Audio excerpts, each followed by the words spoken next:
We will continue in this class with what we had gotten to last class. So we'll finish up liquidity for Walmart. We have one last section to do there. We'll then go back to the class notes, talk about solvency, and then do Walmart for solvency. Then go back to class notes, talk about turnover, which remember turnover is very closely related to liquidity. And then look, if we have time, get to Walmart for turnover. Maybe we'll get into margins today, we'll see.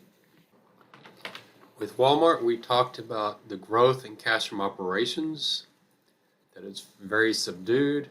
We talked about the incredible improvement, though, in net working capital requirement, showing that it's a source of cash. So the last thing we're looking at is, what is Walmart doing with this cash? Is it producing free cash flow? Remember, if a firm is producing free cash flows, you should see them.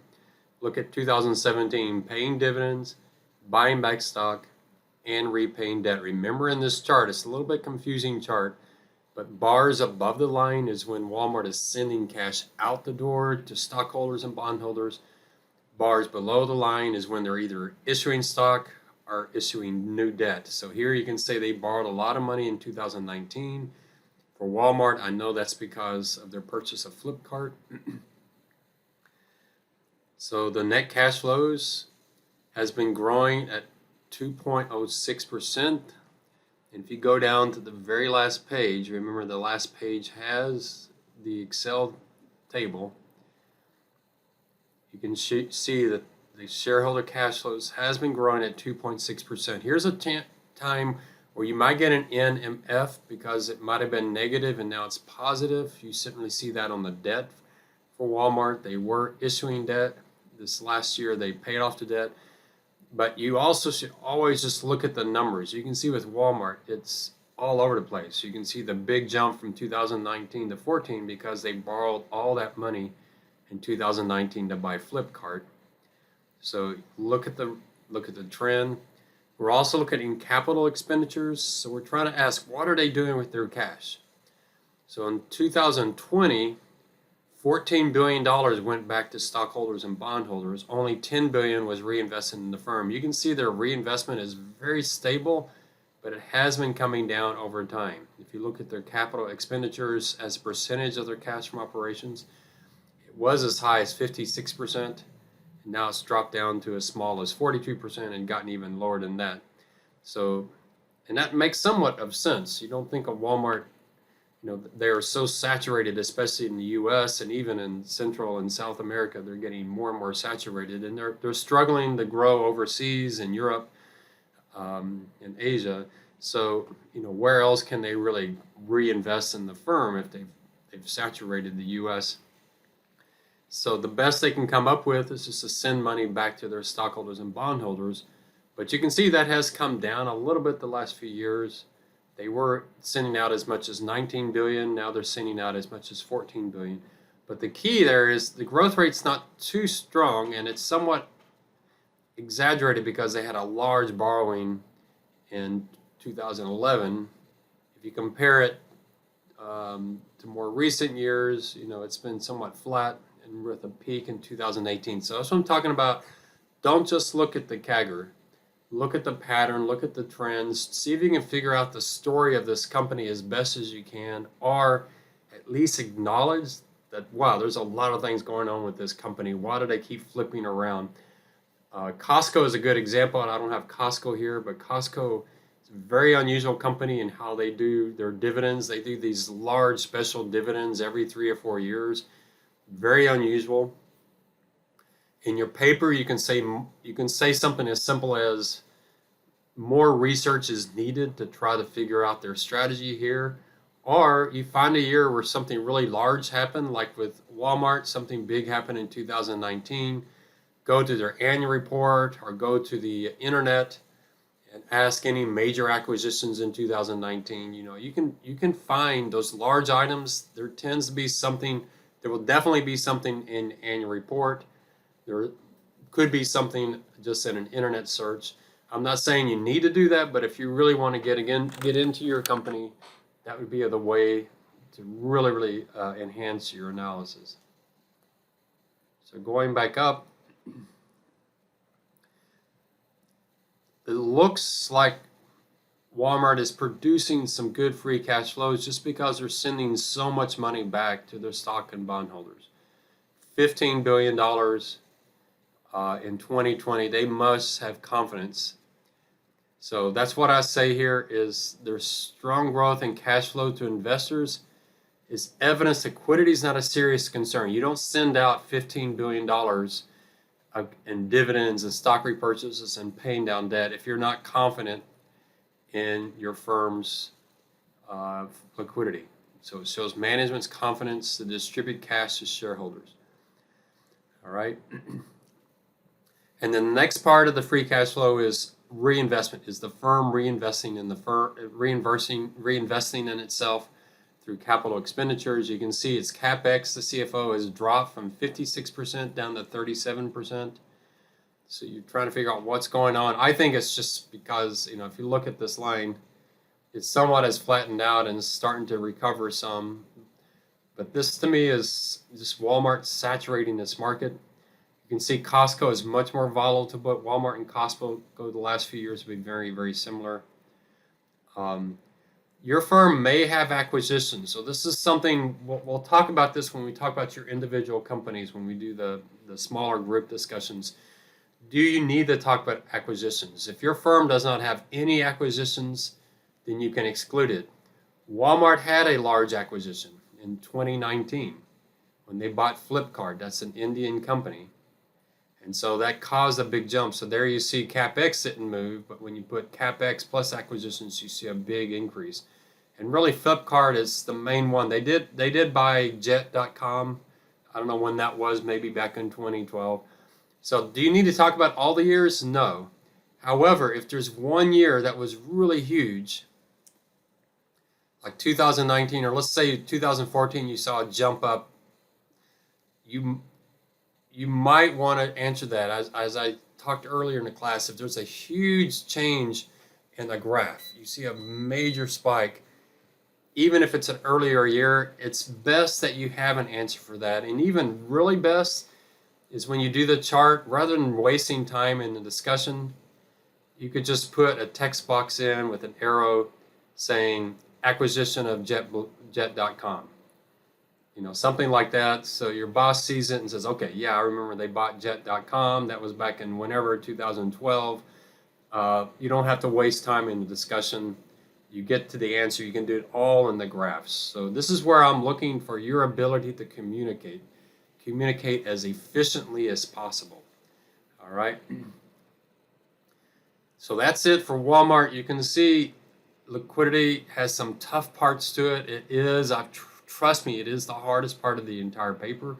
That's probably where we'll spend most of our time because there's just so many parts here. But once we get through liquidity, we get on to the next section. Solvency is probably the easiest. And so getting the solvency would probably make you feel a little more confident in your paper. So now we're going to go back to the class notes. I'm somewhere around page 10. This may still be page 10. Page 10, talking about solvency. So when we talk about solvency, the real issue here, there's really two things is, can the firm handle the debt it has, and does it have too much debt? So we're looking at debt levels, both the level of the debt and the ability to repay the debt. So the first thing we're going to look at is the firm's ability to repay its debt. There we're going to use a very popular ratio called times interest earned. It's not a ratio I like a whole lot. Maybe it's because I mainly deal with financial services entities like insurance companies and banks where this ratio really doesn't make sense. I know a professor, Dr. Damodaran from New York Stern School of Business, very well known and very popular professor. He's a heavy user of times interest earned. I tend not to use it that much, but we'll use it in this class because it is a popular ratio. I do think when you get into practice, you will find much better ratios than times interest earned that are specific to the industry or the company you're looking at. For our purposes, we'll use it. I'm not saying it's a bad ratio. I just think there might be better ratios out here. One thing with times interest earned, let's first look at the ratio itself. We're taking earnings before interest and taxes. So we're adding back the interest expense, we're adding back tax. And what we're looking for is how much earnings does the firm have that cover its interest expense. So higher is better. And here I'm actually going to give you some rules of thumb. 2 or lower is an issue. So if your firm is below 2, then that is definitely an issue. 2 to 10 is okay. It's not great. There's where you really look at the trend. Let's say they used to be 12 and now they're 6. You got to talk about, you have some concern about the trend coming down. Above 10, there's no problem. You don't need to worry about it. So if you're well above 10, maybe they were 47 3 years ago and now they're 26. So the trend is down, but 26 is so strong, you don't need to worry about it. It doesn't mean their ability to pay debt is much worse. It's just that earnings before interest and taxes fluctuates around, and it causes that ratio to fluctuate around. But if you're well above 10, just say not a problem, even if the trend is down. So it's their ability to pay the interest expense on their debt. So default is the inability to pay anything that's contractual, whether it's an interest payment or principal payment. So the higher the ratio, the higher this ratio, the more ability they have to pay back their debt. Now, there are other debt-like expenses that some people do include beyond just interest expense.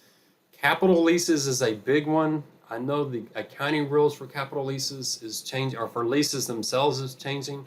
So this may be getting better. There may be other payments, some rental payments, some other things that might be in this ratio. That's why I say you typically get more industry-specific type of ratios. We're not going to use that. We're going to use the very basic times interest earned for our purposes. So times interest earned is pretty popular. I want to move to, I think, a much better ratio, which looks at the level of debt. Does this firm have too much debt? And probably the one you heard in your accounting class was debt to equity. And debt to equity is still pretty popular and pretty common. You can certainly use debt to equity. I've given you that ratio. However, I would tell you a ratio you see much more often in finance is total debt to earnings before interest and taxes. Some people use net debt. Net debt, what that does is it takes total debt but subtracts the firm's cash. Just saying, if you got a bunch of cash, so that really impacts a firm like Apple. Apple has a lot of debt, but they have a whole lot of cash too. And so you look at their net debt, it could even be negative. They might have $200 billion in debt, but $300 billion in cash. So some make that adjustment. We're not going to do that adjustment. We're just going to take total debt without subtracting anything out and compare it to earnings before interest and taxes. I really like this ratio. I like it better than debt to equity. So let's just think about this. If you were buying a house and you're trying to figure out if your mortgage is too big, you're taking on too big of a mortgage, you probably wouldn't look at the mortgage versus your net worth. Especially for young people in their 20s, they probably don't have much net worth. Most people, when they're young, they'll look at the mortgage versus their salary, their income. And that's what the bank's going to look at. And not only does that work well for individuals, I think it works really well for corporations.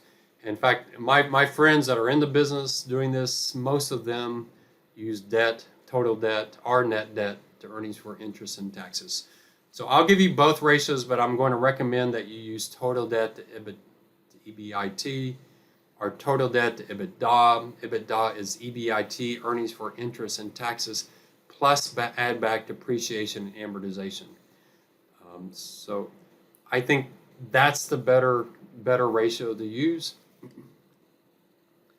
So here what we're looking at is the level versus the industry and the trend. Is it getting better or getting worse? We'll see that when we do Wal-Mart. Now, one thing to be very careful here is these ratios are fairly high level. There's a whole lot more to a firm's solvency and liquidity than these ratios. So what I recommend you do is go out and get an outside opinion. Go look at the credit ratings. because the analysis we're doing is going to be very, very high level, maybe a little bit on the simplistic side. And the rating agencies, the two largest one are S&P and Moody's. They got a lot of bad press after 2008 because their ratings were way too high on some of the subprime debt. However, I'm very confident when it comes to Moody's and S&P that they do a very, very excellent job in rating corporate debt. They may have messed up with structured debt in 2008, but if you look at their analysis, and they have it out there, if you're a finance major, there's some readings I can give you that are quite exceptional. I might reference them later in the class, especially if you're interviewing for a job that's a credit analysis type of job. You really should go out and read the default studies that S&P and Moody's publish. It doesn't have to be the 2021 or the 2019 one. It can be a couple of years old. They're out there on the internet for free. I can get you access to them. I've copied and saved many of them. Before you interview with a job that's a credit analyst type of job, if you're a finance major or an accounting major, you should read those reports. They show you that they do an actually very strong job in assessing a firm's probability of going into default. And so we will use the credit ratings for your companies. If you have a firm that does not have a credit rating, so a good example is Lululemon. Lululemon, I'm not sure we'll use that in this class, but Lululemon does not have credit ratings because they don't have any debt. In that case, we have another ratio we can use, which is from the Bloomberg machine. Bloomberg has something which they call the probability of default. And so we'll use that Bloomberg probability of default. They also give credit ratings, but they give their probability of default. And so I provided you with that ratio. It has a high correlation to credit ratings. Now, one other thing that you may have heard of is the Altman Z-score. The Altman Z-score essentially is telling you if a firm has risk of bankruptcy. You can look it up. Wikipedia has a good discussion on it. Actually gives you the actual formula. I think Altman Z-score is good if you got a firm that you're really worried about it being insolvent. So when the Altman Z-score gets down to a certain level, like a 1 or a 2, it tells you a lot about the risk of the firm. But once it gets above 5 or 6, it doesn't tell you much. An 8 is not really all that much better than a 6. 15 is not really any better than a 9. So I used to use Altman Z, but I did a correlation of Altman Z to credit scores, and there's just not a strong relationship at all. Whereas Bloomberg does have a good relationship to credit scores. So I don't use Altman Z scores anymore, but it's out there. It might be useful to you, especially if you have a firm that you're really worried about. Let's say like a Macy's or a JCPenney or a Sears, a firm that you know is at risk of insolvency. You want to see how bad it is. The Altman Z might be good for that company. So that's solvency. See how quickly we got through solvency. So let's move over to Wal-Mart and talk about solvency for Wal-Mart. So next we're going to look at solvency. The first thing, like we said, is times interest earned. We can see their ratio has been really, really strong. You can see it's dropped down here. It got as high as 16. It's dropped down, but we're still well above 10. Costco is also very, very, very high. So both of these firms, just not an issue. Their ability to repay their debt is not a serious concern. So you'll have to change. If you're well above 10, you can essentially use exactly the words here and just change some of the numbers. Be really, really careful on times interest earned. Make sure you get this in your notes. It is not 16.36%. Times interest earned is not a percent. It's an actual time. Their earnings were 16 times higher than your interest expense. So it's times, it's not percent. So make sure you get that correct. Now I know if you look in the print page 1 on times interest earned, there is a CAGR. I would ignore the CAGR. I don't like using compound annual growth rates for ratios. I like to use compound annual growth rates for dollars. So I'm not real sure this really makes sense. The use of CAGR, all it tells you is that it's improved, but we don't know if 0.6% is good or 0.1% or 1%. There's just that it's better. This ratio could be the same ratio over time, and that would be perfectly fine.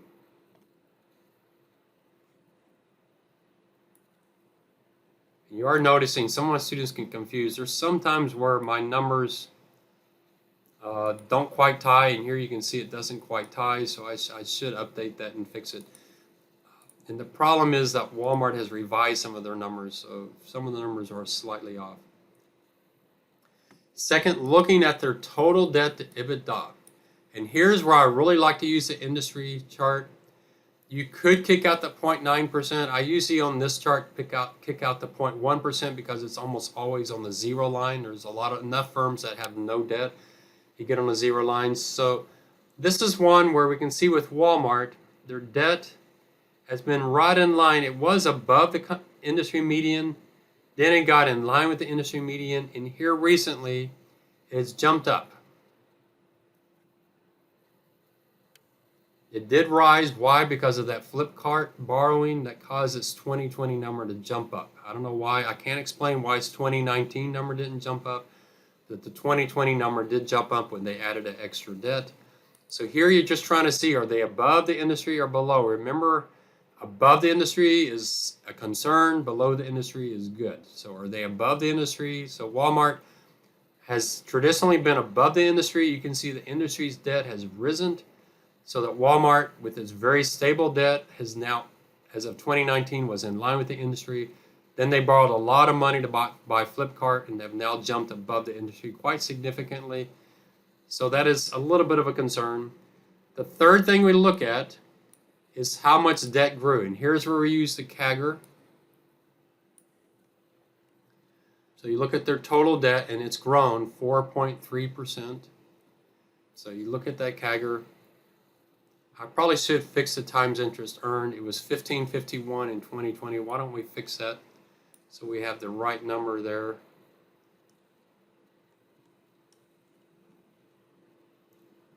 So 15.51 in 2020. I'm not sure if the low was in 2016. We can look at the chart.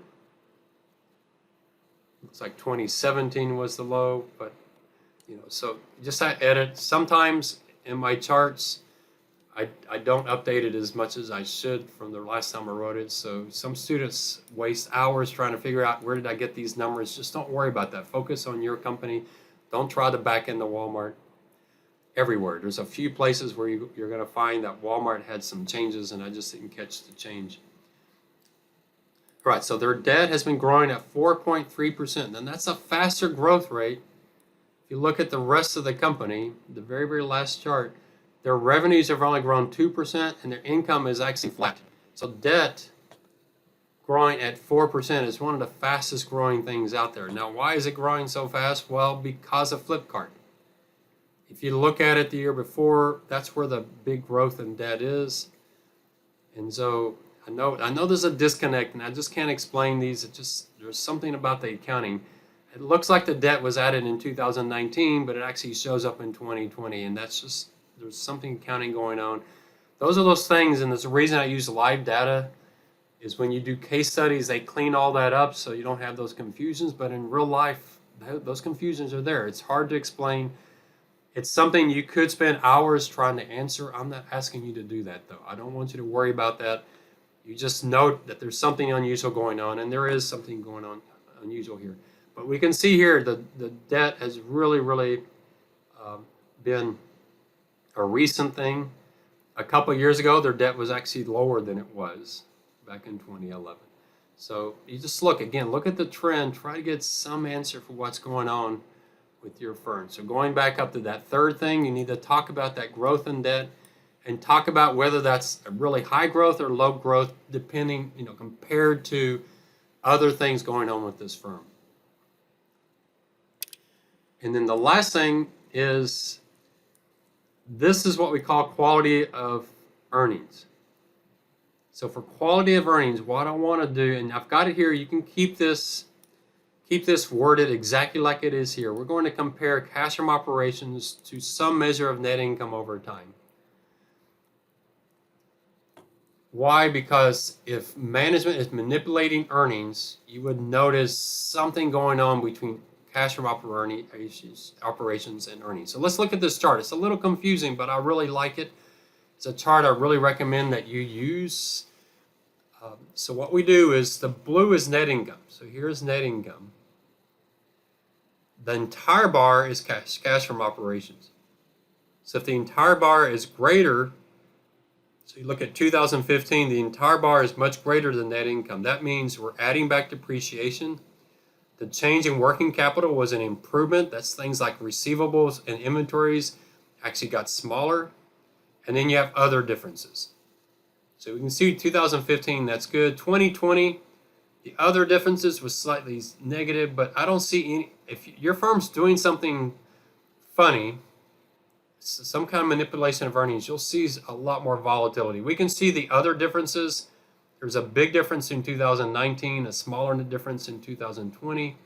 This could have been deferred tax. Who knows? You could research it.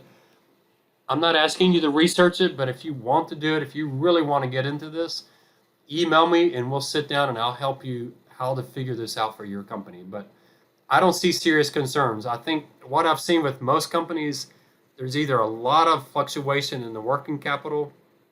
I guess I broke out the deferred tax, so that wouldn't be the issue there. You don't see a big change there. So what some people will find with their companies is the other differences is huge. That is something that's actually not that difficult to figure out. Sometimes it might have been they funded one of their retirement programs, like their pension plan. Who knows? I've seen for some companies they may have sold a subsidiary and they had a big realized gain or realized loss on that. That will go on those other differences. So it's usually not that difficult to figure out. So you can either say, if you see a big, you might mention in 2019 there was a big other differences. That you could just mention that more research is needed. Be careful here, though. Some students explain these big differences with something that have nothing to do with that big difference. I see students saying there's a big other difference in 2019. That's because of the borrowing they did for Flipkart. Well, no, other differences has nothing to do with changes in debt. Changes in debt do not go through cash from operations. So you can't use that as your explanation for other differences. So I will, try your best, but don't just, that's what some students try to do is they see one thing here and they just assume that explains this thing over here. That's not always true. So think about the numbers you have and what's going on here. Debt, changes in debt, paying dividends, buying back stock will have no impact on cash from operations. So that cannot be your explanation. So there's the things we talk about. There's 4 things here. Times interest earned. Times interest earned. Debt to EBITDA, the growth in debt, and then this quality of earnings. Is there something unusual going on with their accruals? And then you'll have a final summary, not of solvency, but of solvency and liquidity. Think about your firm. Don't just replicate the words I have here. Think about it. So Wal-Mart, I'm not that concerned about it. They have very well managed levels of debt, although 2020, I might mention a concern about their 2020 increase in debt. However, their credit ratings are AA. So you can go onto the class notes and you can actually search on the AA. We do a search, or AA or AAA. And when you do that, it will bring up these credit rating definitions. So you can see what your firm is rated. Forget about the plus and minus signs or the 1s, 2s, and 3s. Just look at the general definition. So Wal-Mart is AA. So I just took this definition and I just summarized it. Has very strong capacity to pay interest and pay principal. Single A has strong capacity. Triple B is adequate capacity. And then when you get down to double B, you look at this number. I hate this word. I can never say it. Vulnerability. Really tough word to say, but they have some exposure to default. There are some issues going on with this company. This is what we call below investment grade when you get to the double Bs. But anyway, in the class notes, you can definitely find the definitions and be able to put that into for your company. So very, very strong. I brought in the definition here. I also bring in that Bloomberg probability of default and have a graph for that. And you can see Walmart and Costco are well below the median for the industry, well below even the top 10%. It looks like Walmart's right at the top 10%. You can say the industry is a little bit stressed. 2% is a pretty high probability of default over the next 5 years for an entire industry. So, but Walmart and Costco is not, the probability of default is not a big issue. So that confirms my views that the liquidity and solvency are not a concern. So that is it for solvency. So let's now look at activity ratios or top line growth. So the key with activity ratios is we're looking at how well the firm is employing key assets, and these key assets will be different for each firm, and generating sales. Activity ratios are measured with turnover ratios. Anytime you see the word turnover, like asset turnover, accounts receivable turnover, inventory turnover, what we're looking at is whatever's in the title of this is in the denominator. So if we're doing asset turnover, it's going to be sales divided by assets. If it's receivables turnover, it will be sales divided by accounts receivable. So inventory turnover, we don't use sales, but we do inventory divided by cost of goods sold. So anytime you see the word turnover, the numerator is something related to sales, and the denominator is whatever is in the title of the ratio.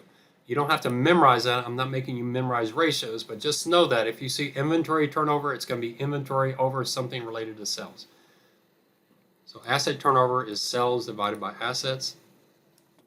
We'll get to this ratio. This is the ratio you will use for all of your companies, but we'll use some other ratios. Here's a ratio I did not provide to you, but you could calculate it if you wanted to. If your net working capital is a use of cash, so this would not work for Walmart, but if it's a use of cash, you could do sales divided by the net working capital requirement. One nice thing about activity ratios and turnover ratios, higher is better on the asset side. So higher ratios is better. So like I said earlier, turnover ratios are closely related to liquidity because they're closely related to the operating cycle and closely related to working capital requirements. So just to give you an example, so higher ratio means management is managing that operating cycle better. They're managing working capital requirement better. So that means they're getting more liquid. Let's start with receivables. Remember, accounts receivable is one of those working capital requirement assets. So the receivables turnover is sales divided by accounts receivable, and higher is better. If higher means they're collecting those receivables much faster. So good management of receivables is showing an increasing receivables turnover.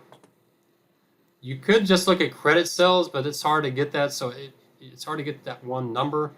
Some firms, receivables turnovers don't really make that much sense. Like with Walmart, I'm not sure it's a useful number because they don't really have receivables. If I was doing a Boeing, that would be a very, very important number, and I might look at that number. I provided you the accounts receivable turnover and the inventory turnover in the data that we pulled for your company. So if you wanted to build that and put it into your paper, you certainly could. You could also do what's called the average collection period. So here we just take 365 and divide it by the ratio, receivables turnover, and here higher is worse. What we're trying to do is say how many days does it take them on average to collect their receivables. So 5 would be better than 10. So what you want to do is look at these numbers over time. You want the receivables number to be getting higher and better over time. You want the average collection period to be getting shorter over time. So watch it over time. Look at it versus peers. Look at it versus what they say their policy is. They say, hey, our policy is 210 net 30. Remember that. If that means 210 net 30, you may have heard about that in your accounting class, but what that means is If they pay us within 10 days, we give them a 2% discount. Otherwise, they have to pay us within 30 days. Well, if they have a 210 net 30, then their average collection period shouldn't be 40 days. That would not make any sense. So there's something going wrong with the firm. If it's getting worse, what's happening? It could be that they're just growing really, really fast. They have a rapid growth in sales. It could be that they have some customers that just can't pay them back. They have customers with bad debt, so that could be an issue. There could be customer billing disagreements. I remember when I was working at UTSA, I was responsible for all of our bank bills.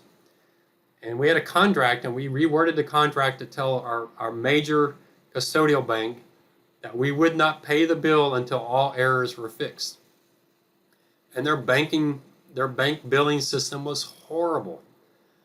And they would send me the bill, and there was an error.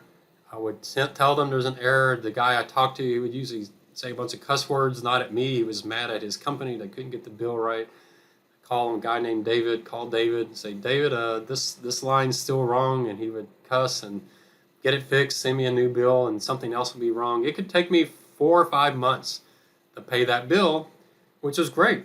We got to keep the cash. We got to keep it invested. We did not have to pay them. So that can be an issue. I remember talking to a CFO. There was a small firm. I was talking to a good friend of mine had started this firm, and I was curious about a startup firm. And so I went and talked to the CFO, and he said, I had a problem that our accounts receivable turnover was just declining. We were getting higher and higher receivables, and it was growing and kept growing. And what he discovered was the software they were selling, the contract said, you do not have to pay us until we perfect the software. And they had all these customers that had their software and had just minor issues. And so their customers weren't paying their bills because of these minor issues. They had very rapid growth in sales, and the sales agents were getting paid commissions, so they were out making new sales. No one was going back and fixing the software. And the CFO went to the sales force and says, I know you want your commissions, but if you don't go back and fix this software, we're out of business. We have no cash to pay you your commissions. You have to stop what you're doing and go back and fix these software problems so that we can get our money. So that's the kind of thing you're looking at. I'll show you this in a minute for Costco and Wal-Mart, so you can see exactly how we measure those. I showed you that chart a little bit earlier, but we'll look at it again. The next one, which some of your firms you might want to do this chart. It could be a really good chart, and that's inventory turnover. So here we look at not sales to inventory, but cost of goods sold to inventory. So we use cost of goods sold. Why? Well, cost of goods sold is what the cost of the inventory was. If we use sales, you get that markup in there, and that can somewhat distort the numbers. But if you do cost of goods sold to inventory, that helps. Now, I do think there is some issue with cost of goods sold, but we'll talk a little bit about this when we talk about gross margins.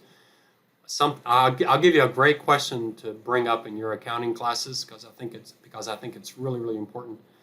But cost of goods sold to inventory, again, higher is better. You want to turn that inventory as fast as possible. If you're a management major, this could be a big part of your job. If you're working in retail or any kind of firm that has inventory, you want the highest inventory turnover you can possibly get. So as high efficiently as management managing the inventory.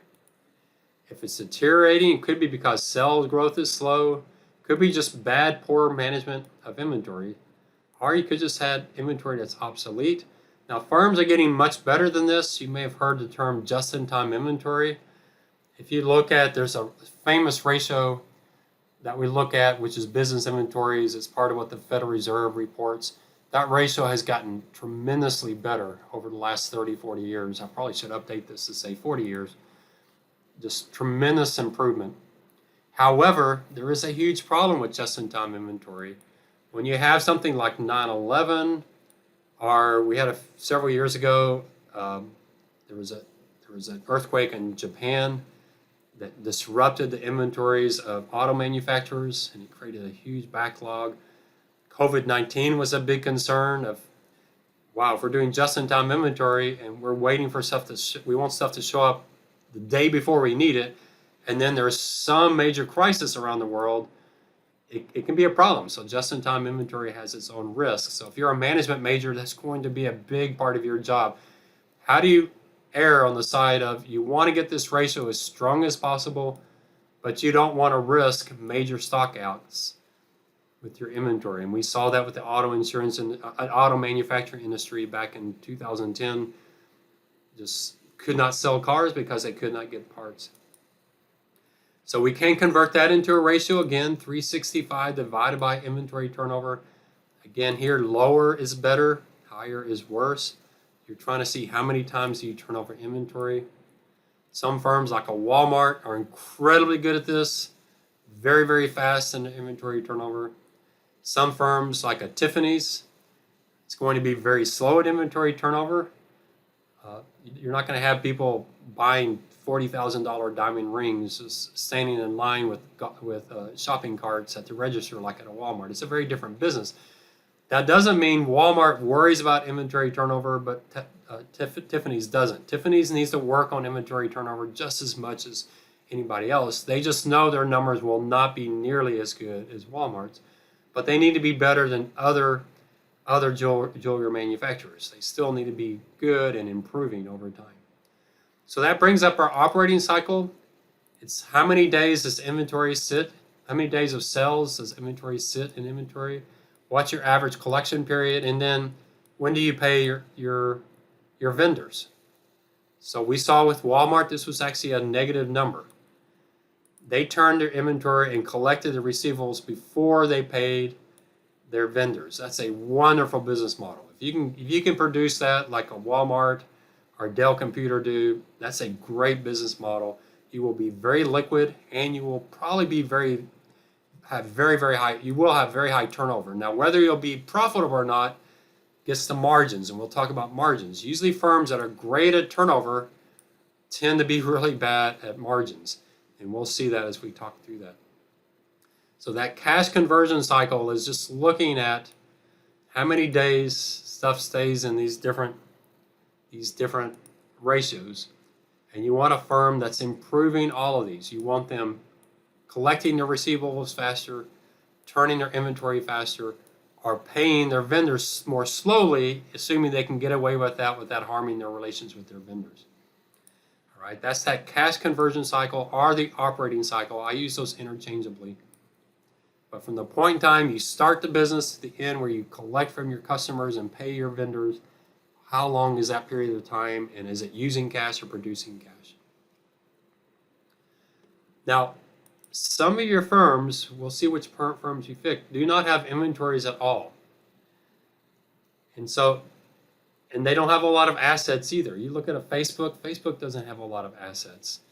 An Alphabet has assets, but probably the most important asset of Alphabet or Google is their employees. And so for them, rather than looking at revenue per assets, a better ratio is revenue per employee. I did provide you revenue per employee for all of your firms. Not all of your firms have employees every single year, but I'll fix that and put some makeup numbers for the years that are missing just to cover in between the gap. So that is a great ratio. Our revenue per square foot, that's a great ratio for Walmart.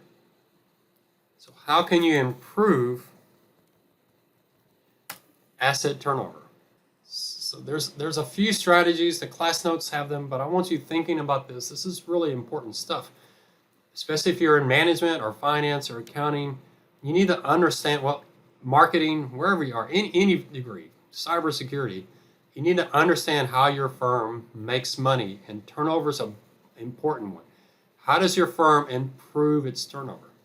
So for some firms like a Nike, it's marketing. Which athletic stars are you advertising with?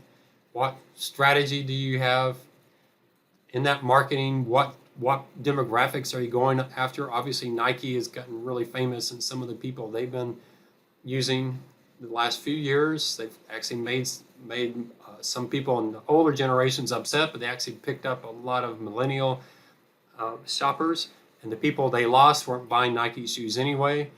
So it's a strategy, marketing. So you could actually look at revenue per marketing dollar. That's something I would definitely do with Nike.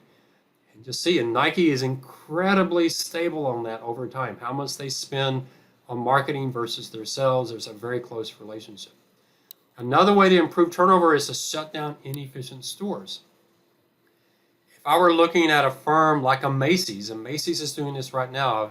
I don't shop at Macy's. Their stuff is just too expensive. The only time I shop at Macy's or Nordstrom's or those type of stores is if I'm trying to impress a friend and I'll go buy maybe a baby shower gift from those stores. But myself, no, I would never buy anything there. But these are stores that are struggling right now because of Amazon and other places. Online shopping is really killing them. So how would they improve their turnover? Well, if I were a Macy's, I would look at revenue per square foot, but for store by store. And I would shut down those stores that have the lowest revenue per square foot. And if you think about that, that's really going to harm the malls, because Macy's is often a foundational store in a mall. And if Macy's shuts down, that's going to destroy that mall. And you're seeing malls shutting down. So you look at those, you rank them from the best revenue per square foot to the worst, and then you shut down those with the lowest and the worst revenue per square foot. If I were managing an HEB, I would be doing the same thing. If I have an HEB store, maybe it's in a neighborhood that's declining and their revenue per square foot is 40% lower than other stores, yeah, you shut those stores down. It might upset people. We talk about these grocery store deserts and neighborhoods, but you're managing a business, you have to make those decisions, or maybe you cut back the scale of the store. It's not quite so large. HEB's done some of these smaller floor plans, but that's how you look at improving your turnover. You try to get more online sales. That's what Walmart's trying to do with Jet.com and Flipkart. You might move to a franchising model. McDonald's is a great example of this. McDonald's has had tremendous improvement in their asset turnover, and that's been because they've moved from company-owned stores to franchising. Now, when you move to company-owned stores, your revenue actually declines. You don't have as much revenue because you're just getting the royalty. You're not getting $1 billion in revenue, you're getting 15%. So your revenues drop dramatically, but you don't have any assets because the franchisor, the person who owns the franchise, they own the assets. And because of that, even though your revenue is much lower, your revenue per store, or your asset turnover, your revenue per assets is much higher, because it's much more efficient to do franchising than it is to do company-owned stores. You're seeing that with hotels today. A lot of hotels are franchising. For that very reason, it greatly increases their asset turnover. They don't have to own those buildings and the land and all the furniture. All they do is they just collect their royalties from the franchise. You try to find new services for existing products. And you find ways to take something you're already doing and get people to use it in new ways. I can't think of something off the top of my head, but I'm sure maybe some travel agents or some others have found ways to, go to our website. Now we got this new link you can go to. Obviously, you can add new products. And if, it all depends if they're going to increase your asset turnover. It depends on what assets you have to put in place to get those products on the board. I remember at UTSA, we added a new product, and it grew like 70%. Just incredible growth. But we did with all existing resources. We didn't hire any new employees. We put everything on the internet. It was very scalable.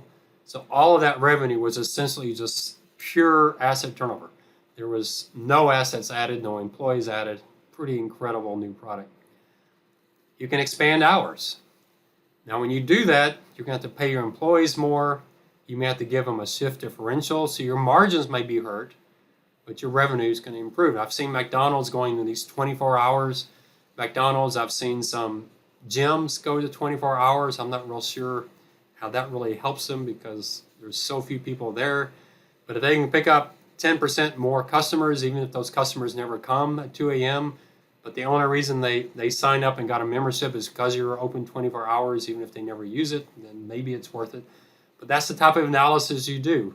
how much extra revenue will we get if we expand our hours? And if you figure out that's worth it versus the amount of extra costs, then yeah, you can greatly improve the firm doing that. You can hire more sales reps or change your sales incentives. I'm not a big fan of changing sales incentives, commissions, especially with financial products, but I had a debate with the firm I used to work for that they're starting to do more incentives like commissions. I don't like that with financial services product. I don't like the sales rep have an incentive that's not aligned with the customer, especially when there's a fiduciary relationship going on. But you could try that. Certainly a place like Men's Warehouse, they greatly incentivize their sales reps with commissions, and that can greatly increase your sales. And it's also going to increase your cost of goods sold. So you have to compare those and see, is the extra sales worth it versus the extra cost. There's a firm called Cisco Foods. You may have heard of them. They're a major firm. I don't know if they provide food services to UTSA. I don't think they do, but Cisco Foods, you'll see them all over the place. They, a few years ago, hired a bunch of new sales representatives, and their sales representatives are quite exceptional. I've seen some of their promotions. If you ever go to maybe a summer camp, they might use Cisco Foods, and wow, Cisco Foods comes back and comes by to the camp and says, here's all the food options that you have. And their goal is to have variety so the kids at the camp don't get bored with the food. It's food that they'll actually eat, but it's got to be food that's easy to produce because you don't have professional cooks in the kitchen. So it has to be easy to prepare, easy to store, doesn't spoil easily. You can freeze it and take it out, put it in the oven, and it's ready to go, easy to serve. And Cisco Food is really good at that. They just needed more sales representatives. So the key is how much, if they increase their employees by 10%, but the revenues only went up 5%, that's not going to help them too much. But if they increase their sales reps by 10%, but their revenues go up 15%, they've done something to greatly improve the firm. Obviously, you can do sales and sales gimmicks. There's a lot of examples of that. I remember Whataburger was one of the first to start accepting credit cards, and that actually got me to go to Whataburger. And then McDonald's and all the others started. I know it's hard for you to believe there was a time when fast foods did not accept credit cards, but it's during my lifetime, that's when it started happening. And Whataburger was the first I remember in Texas accepting credit cards. So that got them extra business. So that helped them. There was a cost to that, but they got extra business. But then all their competitors started doing that as well.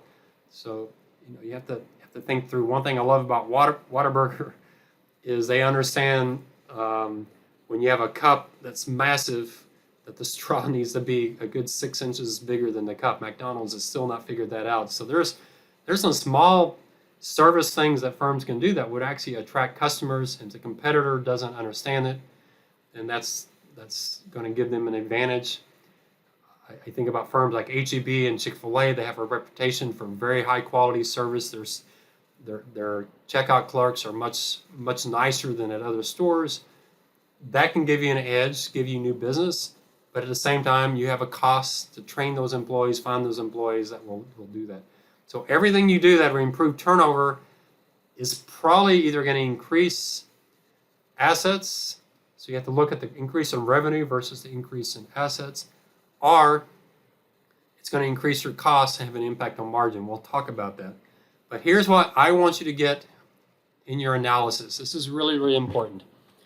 When we're talking about turnover, we're going to compare capacity to turnover. Make sure you're paying attention here very, very carefully, because a lot of students, this is one of the main things students miss. Things have gotten a lot easier in the analysis since we left liquidity. Here's one of the harder things outside of liquidity. So let's talk Walmart. So let's say Walmart's capacity is number of square feet. I think that's the best one to use for Walmart. The reason I use square feet instead of stores is Walmart has some big stores, and they have some medium-sized stores, and they even have some of these neighborhood smaller stores. So I'd rather look at revenue per square foot versus revenue per store. So their capacity is how many square feet they add or subtract. Their turnover is the revenue per square foot. So let's look at this first example. Revenue grew at 8%. Wow, that sounds really, really good. 8% growth in revenue the last 5 years. This firm's doing great. Then you look at square feet, the asset used to generate revenue, and it's up 7%. You say, well, wait a minute, they added 8% in revenue, but the only way they got that growth in revenue is they had to add 7% more stores and square feet. That's an expensive way to add revenue. Their revenue per square foot only grew 1%. So the growth in revenue, 7% came from growth in square feet, 1% came from improved turnover. So that's not good. I want that improved turnover. I want that improved 3 or 4% or more per year. I want it to be better than inflation. But if inflation was 2%, but their revenue per square foot only grew 1%, their revenue per each store wasn't even keeping up with inflation. That to me is not a good model. Let's look at the second example. Their revenue grew 8%, but their square feet, the asset they used to generate revenue, grew 2%. That I like. That means their capacity grew 2%, but their turnover improved 6%. That's well above inflation. Now, some students get confused that I want this percentage growth to be lower than this percentage growth. That's not necessarily true. I just want the improved turnover to be a decent number. So just think in your mind, inflation in the U.S. has been somewhere around 1.7, 1.8%, but just assume 2%. 2% inflation.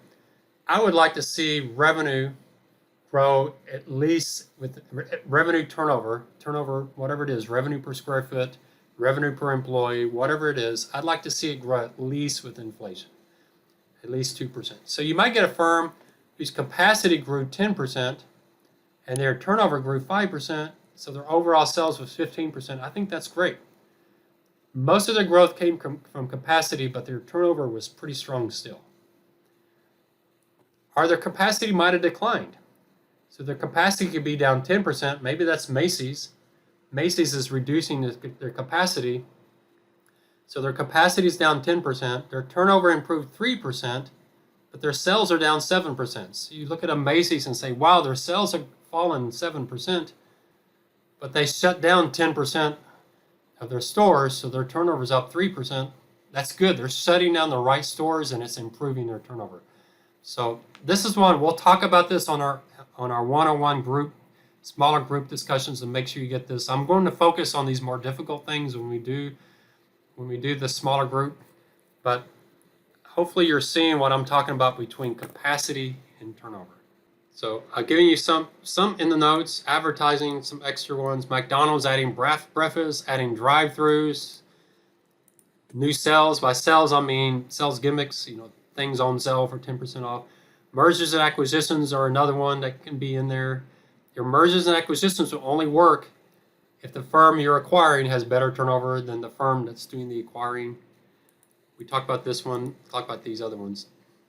So these ratios provide excellent insight whether the firm, a firm's hiring process, if you're looking at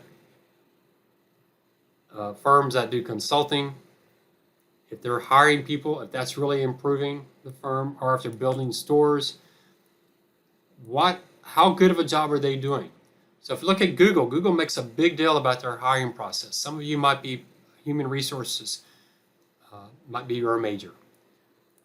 It'd be really important to know what is the revenue per employee for your firm, and is that getting better? Is your hiring process adding people that are really helping add value to the firm? Or for stores, if you're a manager of a store, let's say you're managing a Macy's, that would be a really stressful job and a very high impact job. Those are good paying jobs because they're very, very stressful. You've got a lot that you have under your control, including the hiring process. But if I were managing a Macy's, I would want to know the revenue per store for my Macy's compared to others, but I'd also want to know each department. What's my revenue per square foot for my children's clothing department? For my whatever, the different areas. If I were managing a store, I would want to know that, because that's how the CEO is going to assess the manager of that store. So these are important pieces of information from probably most majors. There are other ratios out there. I'll give you this first one. Revenue per property, plant, and equipment is in the Excel file I created for you. I don't give you revenue for R&D, but for pharmaceuticals, that can be really, really important. Revenue for regulatory assets, utilities, when they build a new utility plant, that's called a regulatory asset. That's an asset they get the price on their rate base. So that's a really common one for utilities. Revenue per subscriber. That could work really well for telecom and cable, where there's several packages and you're trying to see, wow, is that revenue, are the subscribers all moving to the cheapest package now? And I know cable companies are in a lot of trouble because of Netflix and Disney and others. Revenue per proven reserve for energy companies. That can be important.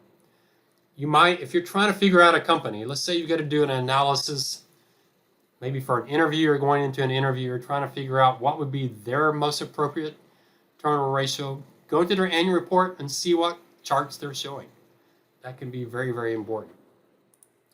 All right, so here, what we're going to do from here is I'm going to move. This next class we'll do Wal-Mart for turnover. I think what I'll do now, since we're right here at margins, I might do margin and then do turnover and margin together for Wal-Mart, because it really does work better to do those two together. So I think the fact that we're stopping here, I'll stop here, and next class we'll cover margins, and then we'll look at Wal-Mart for margins and turnover.